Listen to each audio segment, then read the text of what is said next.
to CEO Insights. My name's Jon Mils. I'm an analyst here at Intelligent Investor. With me today is CEO of iSelect, Scott Wilson. Scott, thanks for joining us. Thanks very much. Thanks for having me.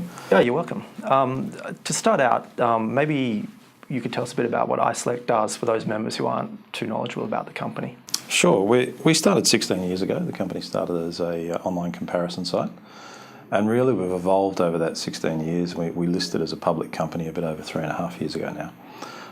But we're the leading online comparison site, and effectively we go through and do a tailored needs-based advice for customers, and we have 9 million unique visitors that come to our 3 sites. So we have iSelect, InfoChoice and Energy Watch, and we return 6 million product recommendations a year to those customers and do about 400,000 sales. So we actually help the customer not only research the products, such as health insurance, we actually advise them on which is the right product that meets their needs, and then help them make that purchase. And we like to say that we specialise in all the important but boring stuff. Yeah. It's a bit of the life admin you don't want to do. Okay, and that's why I noticed your new tag is you want to become Australia's life admin store, and yeah, that's the reason, obviously. I took over as CEO a bit over 12 months ago now, and one of the things that we've been working on is how do we define what the company does. So we were more than just a comparison site. We've been called a broker, an intermediary, and some companies are referred to as an aggregator, and we're not an aggregator. So often aggregators just refer the lead, and they're not adding any value to the customer. Whereas you look at what iSelect does, and we for over 16 years, and our proprietary platform is iConnect. What we're doing is really using our decision engines and algorithms to help our customers work through these complex decisions. So we're 20% of all health insurance sales in the country come through iSelect. We're now 12% of all energy sales and over 5% of all broadband sales. But if you take a category like health insurance that we've been in for 16 years now, we work with 13 health insurers and we can compare all 33. We have 10,500 products in health insurance on our panel out of the 46,000 that's in the market. Yep. And really you look at all the industry jargon, there's a huge amount of industry jargon that consumers they often say in the types of products we sell, I need to do that one day. And we're more than just price, because we really focus on value and helping consumers understand. If they're talking about things like, a customer will say, I'm looking to get pregnant, the industry will say that's obstetrics. So we're actually trying to join that bridge and simplify in plain English. Obstetrics actually means pregnancy. This is the types of products that suit your needs. So I guess the value is provided by your highly trained customer service representatives. Yeah. I'm not sure the number, but I believe there's a few thousand or so. So we've got 750 people in the company, and 550 of those are advisors. So we have Australian Financial Services licence, we have a credit licence, and all of our consultants, effectively our advisors, work through a tailored individual needs-based review for each customer, and then advise them on which product's the right one for them. And you look at, again, our biggest business, which is health, it's 52% of the company's revenue. We actually work through removing all of that complexity, helping the customer purchase it. We'll take the payment. We can actually take all the customer's information and automatically populate that into the health insurance system.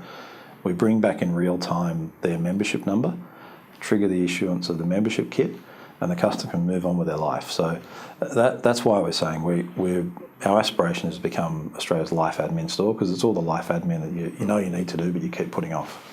Yeah, so I mean, it's a lot more than just a comparison website, as you said earlier. Yeah, I mean, we've got, you look at life insurance, we've got 45 financial advisors that work through whether that's general advice or indeed personal advice. So you might need to roll over your super and fund life insurance from super, we can do that. In mortgage broking, we have 20-odd mortgage brokers that are all qualified. So we're doing tailored financial advice. Yep. Okay, and so in terms of the revenue that you earn, it's mostly on a commissions basis. Historically, a lot of it's been on a trailing commissions basis, particularly because you've, I guess, historically been a health insurance first company. Yeah. You're obviously moving away from that model. Is more of the revenue now on an upfront basis, and what percentage do you think it will be going forward? Yeah, so if you go back to when we listed at IPO time, I think it was 84% of our business was done through health insurance. We're really focusing on diversifying and de-risking the revenue sources. And you look at now we're 52% health insurance. And our other businesses such as energy and telco and home loans, etc., and car insurance, they're actually the fast-growing businesses. We're still seeing health insurance grow very strongly, and we're estimating that we'll grow 2 to 3 times the industry policy growth rate. And we've seen strong growth in our second half of last year. So for us, it's all about how do we manage that diversification. And we've worked very strongly to your question around how do we manage that commission structure and whether it's a upfront or trail. So now 82% of our commissions are actually upfront, and we've seen that continue to progress over time. And I guess the principle sits behind it is we don't charge the customer anything. It's a free service for them, but we actually charge the provider a commission or a fee on that sale. And at the end of the day, our obligation, because we have a no churn policy, so we actually don't go back and churn customers away from a provider. We actually want that provider, because we spend all this time and effort up front trying to get it right. The last thing we want to do is move them just for the sake of moving them. So we're always trying to work with our partners on how do we find the right customer for them and vice versa. So we're really quite proud of the fact that we've grown that upfront commission. We get paid when we do our service, and then we hope the customer and the partner have a long relationship. Yep. Okay. And in terms of the trailing commissions, I think it's about $100 million on your balance sheet now. Yeah. Do you want to give us a bit more colour on how you estimate the commissions that you'll receive going forward, particularly with health, because I understand the market is, obviously it's getting more and more expensive as private health insurance premiums keep rising, and that tends to suggest more churn. And so is there a risk that you'll have to write down that receivable at some stage in the future? No, we're confident of the trailing commission. So it's $103 million and it's very stable. It's actually increased by $3 million over the last year. And that's a net position. So we actually have provisions before we actually publish what the trailing commission result is. About 2/3 of it is health insurance. And what you're saying is we'd almost call that in runoff. So as more and more of our sales are happening in upfront, which the majority of our health insurance contracts are upfront commissions, what you're now seeing is we're adding less to that trail book from health. It is growing, however, as we go forward, because we're seeing great growth in our life insurance business and our home loan business. And there, life insurance is actually regulated, the type of commission structure. So we're seeing, as we see good growth, we will see our trailing commission in the future increase. But the vast majority of our businesses are upfront commission structure. Yep. Okay. And in terms of the actual commissions you charge, I assume that's proprietary. You're not willing to reveal it. I noticed your competitor Compare the Market came out probably earlier this year and said they charge 28% of the first year's premium to health insurers. Are they? They're probably the most well-known competitor out there. I'm sure all members have seen their ads featuring the meerkats. How are you dealing with that competition, particularly given that they have a big or very profitable UK parent, and so they've got significant resources to compete against the iSelects of this world? Yeah, look, their ownership structure, they're owned by Auto and General here in Australia. They do have some ownership from the overseas, where I guess they're licensing the brand from. We've managed very strongly against them. We take them very seriously as a competitor. But for us, it's more about how do we focus on doing what we do really well. When you look at the differences between the two models, a couple of their businesses, they do full end-to-end sale, but the majority, they do lead referral. So the difference for us is, with our 550 advisors on the phone and we're giving tailored advice, we're not just focused on price, and we're not just focused on referring a lead. So it's why we've really been diversifying. So we're now in 10 different verticals. Whereas you look at some of our competitors, often they'll do 3, 4 or 5 verticals. And it's really about how can we help our customers work through those important life stage events. Because what actually drives the purchase of these products is often someone's had a baby, changed jobs, bought a new house, and all of a sudden these products become really relevant. And that's when we have a role to play to say, look, if you're moving house and you might be talking to iSelect on electricity, which is great, but have you remembered to do your gas, your broadband, Have you remembered to tell your insurer that your car insurance, you're changing postcodes? Can we help you with a Foxtel? So there's often multiple products that we're now engaging with the customers and talking about the occasion and how we can help them do that life admin as opposed to just a single product. Yep. Okay, and that's your Porter website is aimed at that. Yeah, so we did a partnership, I guess a strategic partnership back in January with Your Porter, which is a business that's owned by Hocking, Stewart and Barry Plant, and works for the real estate agents. Effectively, when you go and buy a house or rent, and say, look, I'd like my electricity, broadband, gas connected. We now power that business, and effectively those customer contacts come through to us. And it's because, again, we've really got the technology with our iConnect platform to be able to help customers. It might be one occasion we're talking, but how can we help you solve all those problems? And we see it in our contact centre all the time. Someone's moving house tomorrow. They haven't thought about the fact they need the electricity on, so the removalist can go in.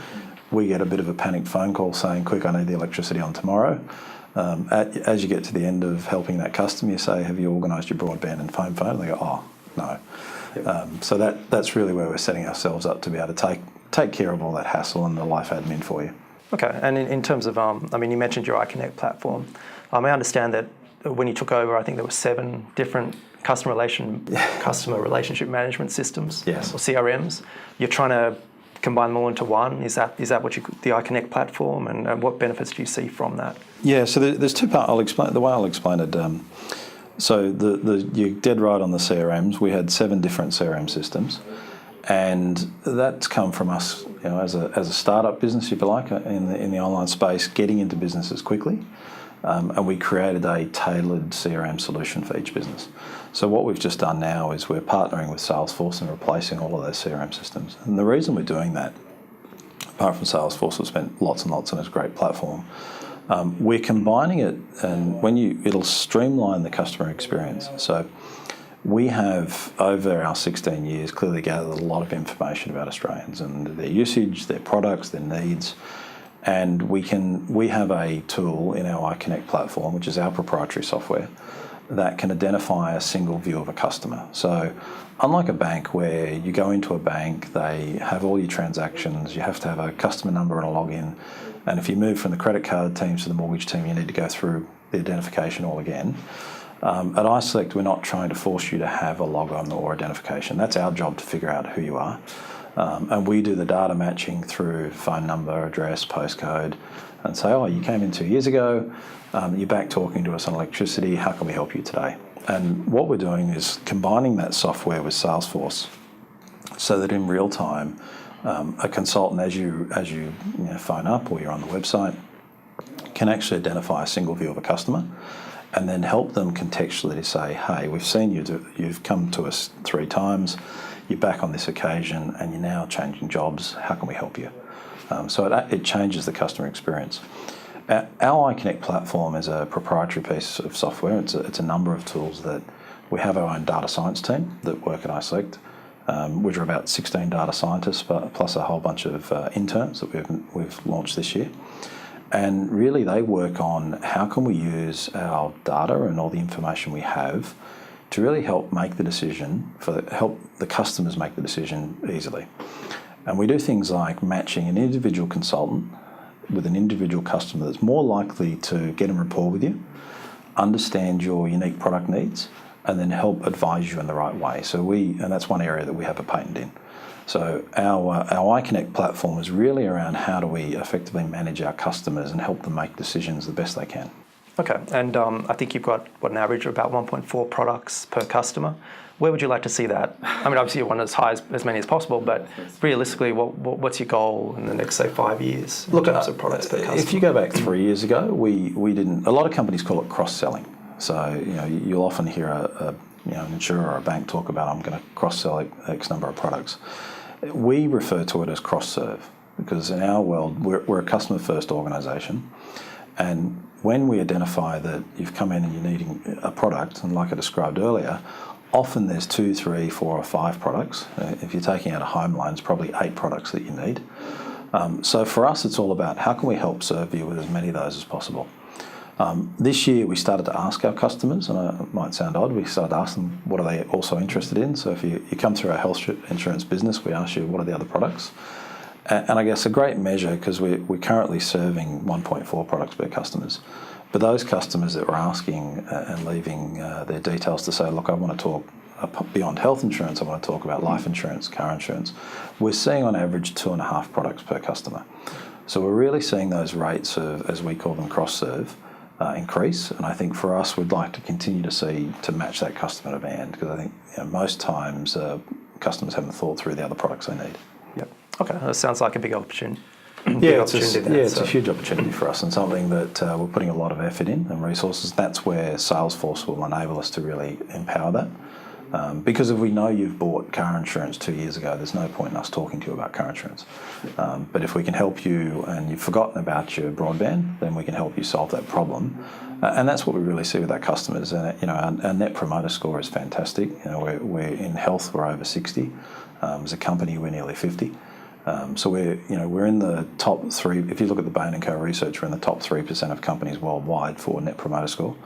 And we know we're doing something right. If our customers are happy and we can help them buy these products, and that hopefully if they then enjoy the experience on the first product, they'll buy multiple products from us. Okay, so moving on to how you get customers to come to the website. I mean, obviously you need leads. Everyone's seen the iSelect ads out there. Yes. I've noticed you've retired Mr. iSelect. Yes, we put him on the bench.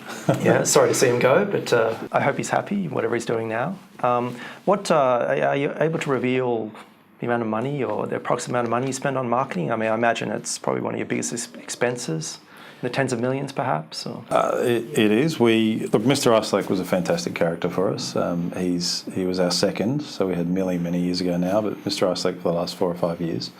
And he was such a well-known character for health insurance. I mean, that's clearly where we spent a lot of money over many years. And he was iconic in health insurance. But if you look at, so as I said before, we deal with 9 million, we have 9 million unique visitors. In health insurance, we were getting 1.3 million a year. So the vast majority of our customer visitation was coming out of the other businesses.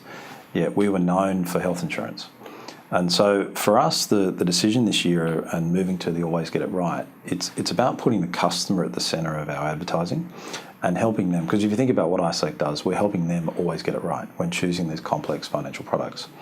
And so when we change the platform, it gives us freedom to be able to segment customers. And if you look at some of our ads, we have older customers, younger, men, women. We're actually looking at every demographic.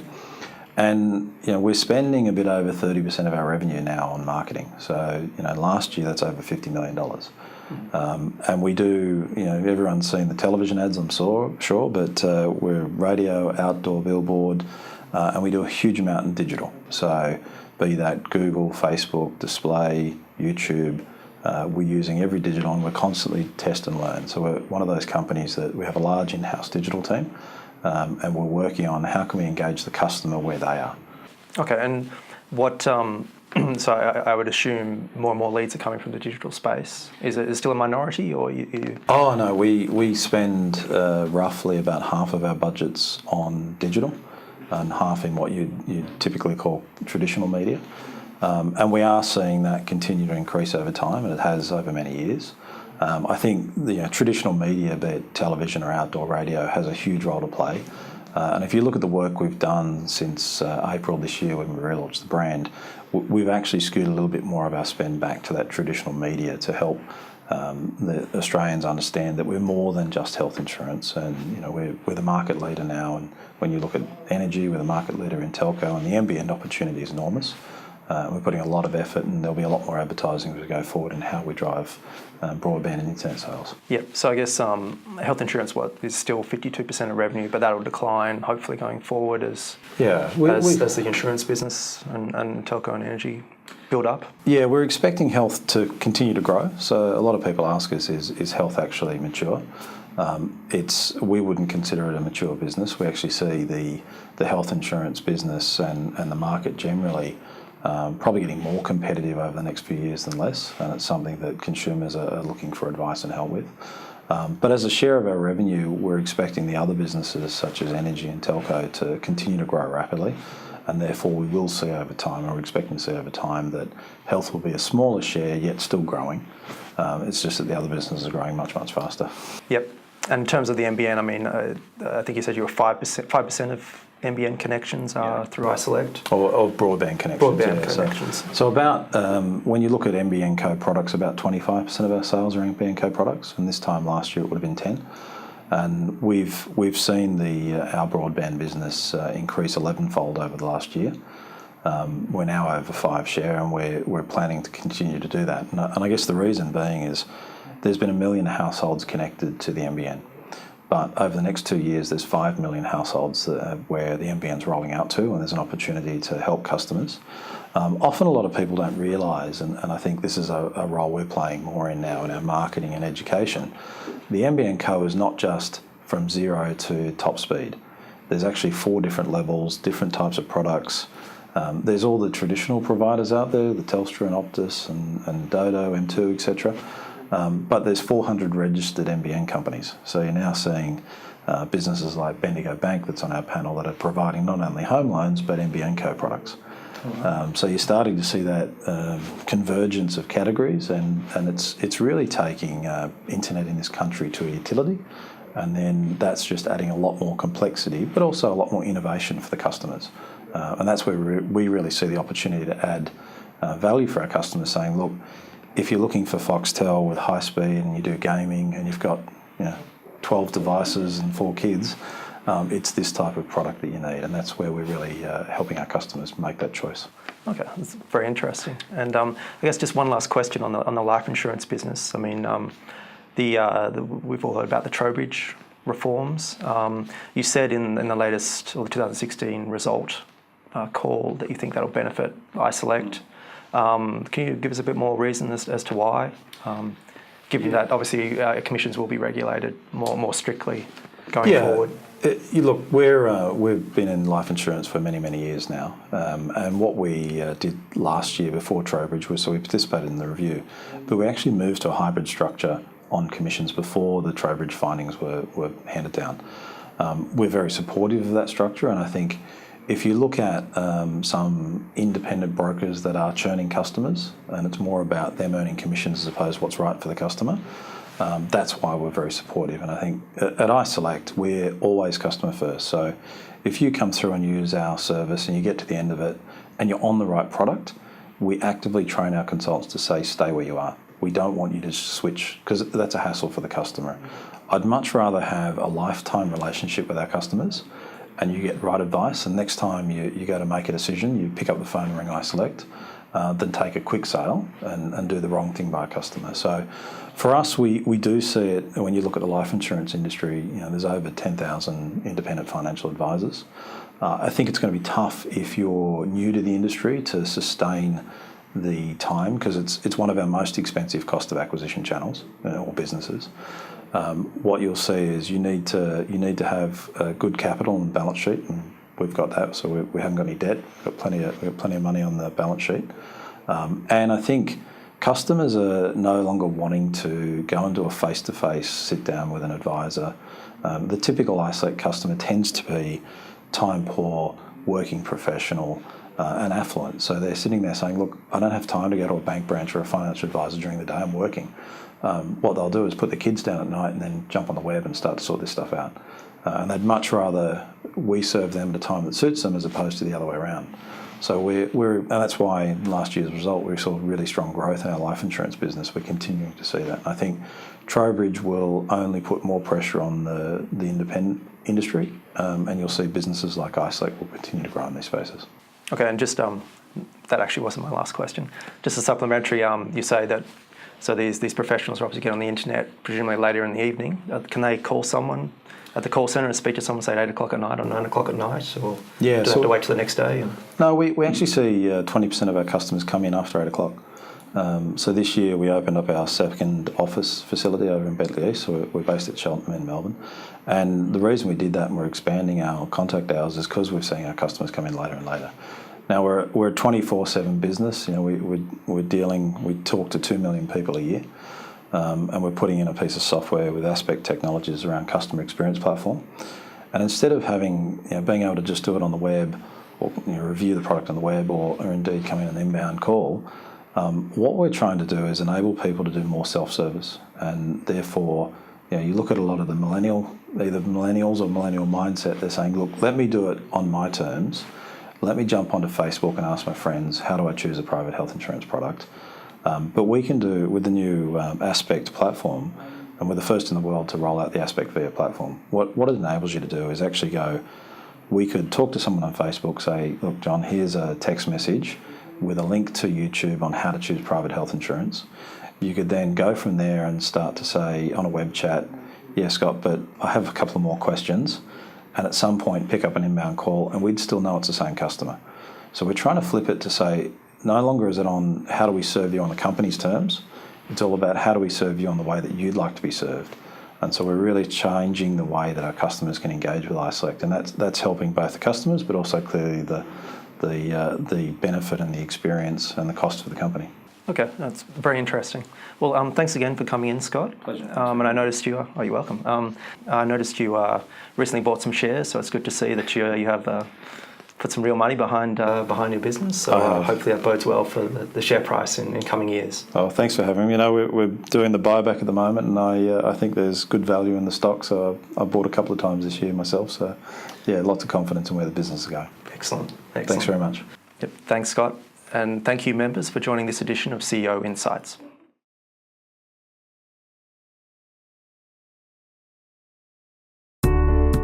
So as a near retiree, if I had a fairly limited budget looking for conservative returns, I think I'd probably look towards more some of the InvestSMART balanced income and growth portfolios, because I feel they are much more broadly based.